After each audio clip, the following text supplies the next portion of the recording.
పాపం నవ్వేటోళ్ల ముంగట జారి పడ్డట్టే అయింది పోండ్రి ముఖ్యమంత్రి రేవంత్ సార్ పని.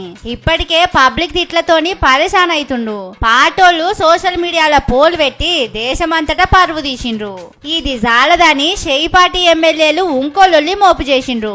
నిన్న మాపటిలి 16 మంది కాంగ్రెస్ ఎమ్మెల్యేలు తిరుగుబాటు జెండా ఊపిండ్రు.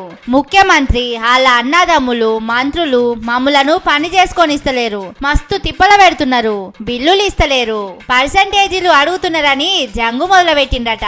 పాపం రేవంత్ సారు రోజు రాత్రి వండుకునేదే 6 గంటలట. నిన్న రాత్రి అది కూడా లేకుంటైందట.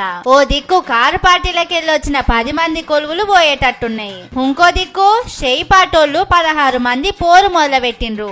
దీంతోని సర్కారు ఉంటదో కూలుతదోనని భయం పట్టుకున్నదట. ఎంబడే మంత్రులందరినీ పిలిచి పోలీసు బంగులాల మీటింగ్ పెట్టిండు. పాపం ముఖ్యమంత్రి ఏడాదైన సంబరం కూడా లేకుండా చేస్తున్నారు రేవంత్ సార్కు. అయితే ఇంకొందరేమో పొంగులేటి సార్ మీద కోపంతోనే ఇట్లా చేస్తున్నారని అంటున్నారు. కానీ ఎమ్మెల్యేలు ఉట్టిగానే మంత్రి మీద మరల పడతారా?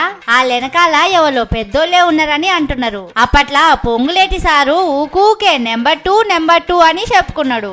అందుకే వెనకాలుండి ఎవరో చేయిస్తున్నారని రాజకీయంలో ఉన్నోళ్ళు మాట్లాడుకుంటున్నారు. కానీ ఎట్లున్నా సొంత పార్టీల ఎమ్మెల్యేలు ఏడాదిలోనే మరల పడ్డారంటే ఏం పరువు ఉంటది చెప్పుండ్రి. అందుకే అలగబోయిన అల్లుణ్ణి బతిలాడినట్టు బతిలాడుతున్నారట.